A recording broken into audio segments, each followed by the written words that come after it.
김보혁 기자, 검찰의 육탄 활극 좀 짚어본다고요? 예, 검언유착 의혹을 수사하고 있는 정진웅 서울중앙지검 형사일부 부장검사와 강요미수 공모 혐의 피의자인 한동훈 검사장의 육탄 활극이 있었죠. 예. 그 배경과 전망을 짚어보려고 합니다. 사상 초유의 육탄전 이런 표현 쓰는데 어쩌면 알려진 게 이번이 처음일 수도 있는 거죠. 이 검사 간의 폭력을 다룬 영화들이 많았잖아요. 네. 그런데 이게 영화가 아니라 다큐였구나 이런 조롱까지 나오고 있습니다. 예. 보통 이런 사건 기자들이 보도하기 좀 어려운 점이 있습니다. 어느 한쪽 편을 들면 좀 곤란한 거죠. 그래서 그냥 이게 서로 치고받은 검찰 고위 간부끼리 상피 사건이다 이렇게 얘기를 해버리고 양비론으로 흐리기가 쉽습니다. 그런데 좀 정리해서 볼 필요가 있습니다. 네, 정리해 봅시다. 예. 며칠 전에 열린 검찰 수사심의 기억하실 텐데요. 이미 구속된 이동재 전 채널A 기자는 계속 수사하고 한동훈 검사장은 수사 중단 결론 냈잖아요. 공고를 했는데요. 당시에 서울중앙지검 수사팀은 이렇게 얘기를 합니다. 한 차례 소환 조사를 했으나 제대로 못했고 압수한 증거물 조사도 못했다. 수사를 시작도 못했는데 중단하라는 게 말이 되느냐. 불만을 강하게 표시를 했죠. 사실상 권고 불수용이냐 이렇게 받아들일 수도 있었는데 명시적으로 그렇다라고 밝히지는 않았습니다. 예. 따라서 아직까지는 한동훈 검사장의 신분은 강요미수 공모 혐의의 피의자입니다. 수사팀은 수사할 수 있고 필요한 증거물을 영장을 받아서 확보할 수 있는 거죠. 예. 따라서 이번에 빚어진 폭력 사태는 증거물을 뺏으려는 자와 뺏기지 않으려는 자의 충돌 이렇게 이해를 해야 될 것 그 같습니다. 증거물이 휴대전화 유심 칩이죠. 네, 공모 혐의를 입증을 하려면 한 검사장과 이동재를 포함한 채널A 기자들이 언제 얼마나 자주 통화했는지 또 무슨 내용이었는지를 알아야 하지 않겠습니까? 한동훈 휴대전화 법원 압수수색 영장을 받아서 이미 한 차례 확보를 했었거든요. 예. 그런데 당시에 유심이 빠져 있었던 겁니다. 예. 비밀번호 잠겨 있어서 조사를 못했고요. 그래서 이번에 그 수사 심의 직전일 겁니다. 23일에 받아뒀던 유심칩 압수수색 영장을 집행하려 했던 거죠. 네, 그 유심 칩이 스모킹건이 될 수도 있다 이런 건가요? 예, 유심카드 압수수색 영장을 청구하고 또 정 부장검사가 그걸 확보하는 과정에서 몸을 던지는 무리수를 둔 것은 아마 이 유심카드를 통로 삼아서 뭔가 더 본질에 접근할 수 있지 않을까 생각했던 것 같습니다. 실제로 압수수색 영장에는 이 유심칩으로 카카오톡이나 텔레그램에 접근해서 증거를 확보한 적이 있다는 그런 기록도 있나 봅니다. 예.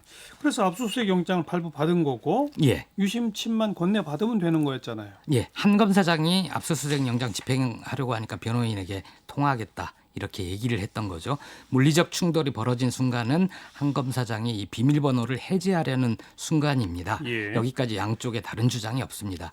그런데 정 부장검사는 이 비밀번호 입력을 하면 뭔가 증거를 인멸하게 되는 거 아니냐 이런 의심을 강하게 했던 것 같습니다. 그러다 보니까 몸으로 막으려 했던 거고요.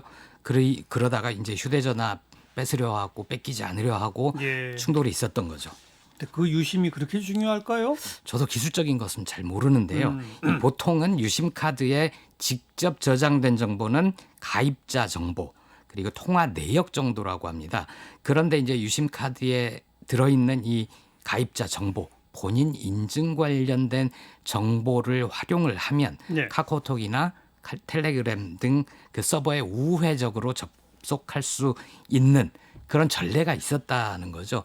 그래서 이것도 가능하지 않을까라고 시도를 해보려고 했던 것 같습니다. 채널A에서 진상조사를 한번 한 적이 있죠. 이전 기자가 한 검사장과 통화를 한 뒤에 후배 기자에게 이렇게 얘기를 합니다. 취재가 어렵다고 내가 얘기를 하니까 한 검사장이 내가 수사팀에 말해줄 수 있다. 나를 팔아라. 이렇게 얘기를 했다. 예. 만약에 이게 전원이 아니라 실제 이른바 알려진 부산 녹취록에 이런 대목이 있었다면 게임은 끝났을 겁니다. 그런데 이제 그런 게 없었죠.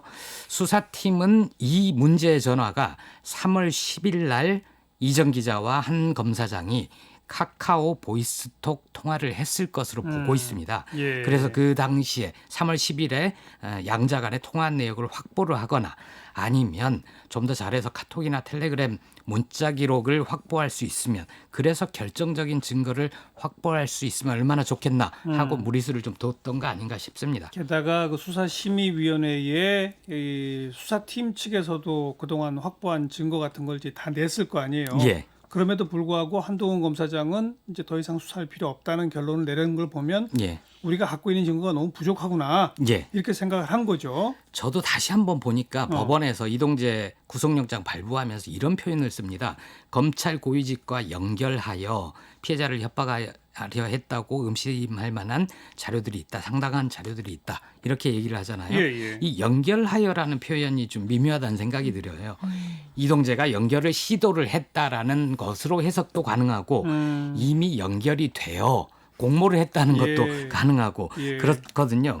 그런데 이제 상당한 자료 가운데 한동훈 검사장과 공모를 입증할 만한 자료는 부족하거나 없었나 봅니다. 예. 왜냐하면 심의위에서도 수사팀은 이른바 부산 녹취록 외에 결정적인 증거를 내놓지 못한 것으로 좀 전해지고 있고요. 네. 그러니까 오히려 한동훈 검사장의 그 감성적인 호소가 더 먹히지 않았을까 싶습니다.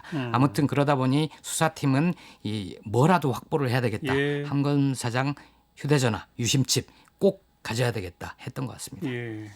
앞으로 수사는 어떻게 될까요? 그러면? 일단 어제 유심칩 확보를 했고요. 아마 3시간 뒤에 돌려줬다고 하니까 복사를 하고 돌려준 것 같습니다. 예. 수사는 계속될 것 같고요. 다만 한동훈 쪽에서 수사의 정당성을 계속 허물려 할 것 같습니다. 최소한 그 정 부부장이 감찰을 받게 됐으니까 그 사람 정도는 수사팀에서 빼라 이렇게 주장을 할 거고요. 한 검사장과 보조를 맞추고 있는 일부 보수 언론들도 맞장구를 치겠죠. 예. 그런데 이제 수사 중단 권고에도 불구하고 무리한 수사를 하다 이런 폭력 사태를 불렀다. 이런 기사들을 보면 좀 걱정이 됩니다. 법원은 수사팀이 제시한 증거를 바탕으로 수사가 필요하다. 이유를 대면서 공개적으로 밝혔잖아요. 근데 수사심의위는 그렇지 않았습니다. 그리고 수사심의위는 검찰의 자문기구 성격이죠. 예. 이 심의위가 법원의 결정보다 더 우위에 있는 것처럼 그렇게 주장하는 건 좀 무리가 있다고 봅니다. 네. 그리고 한동훈 검사장도 정권이 반대하는 수사를 하다가 이렇게 됐다, 억울하다 이런 얘기를 하고 있지 않습니까? 그렇죠. 실제 그럴 수도 있다고 보는데 그렇다면 수사에 정정당당하게 임해서 소환하면 가고 증거 내라면 내고 이렇게 떳떳하게 하는 게 어떨까 싶습니다. 예. 예전에 금태섭 전 검사죠. 한겨레 기고를 한 적이 있습니다. 피의자 조사받는 법. 그러다가 예. 검사직 그만뒀잖아요. 그거. 그렇습니다. 예. 1회 만에 중단도 됐는데요. 이 내용이 별게 아니라 형사소송법에 나와 있는 그 피의자의 권리를 알려주는 수준이었습니다. 예, 예. 변호인의 조력을 받을 수 있다. 내용이 틀리면 사인하지 않아도 된다. 이런 거였습니다. 그런데 이번 사태를 보면 한동훈 검사장, 수사를 정말 잘했던 검사장은 수사를 피해가는 법도 정말 잘 아는 것 같습니다. 같은 피의자여도 검사의 클래스는 다르다. 이런 생각이 듭니다. 네. 이게 검언유착에서 시작이 된 거잖아요. 그 문제의 본질보다 주변부 이야기가 계속 화제가 되고 있는 것 같아요. 그러니까 맞습니다. 법무부 장관하고 검찰총장하고 수사 지휘권 가지고 갈등했던 거, 그다음에 이번에 활급까지. 그러니까 이러니까 자꾸 주의가 분산되는 것 같은데 빨리 그 검찰과 그 기자가 언론이 유착을 했었는지 여기에 관심을 다시 집중시켜야 될 그래야죠. 것 같아요. 네. 뉴스사이다였습니다.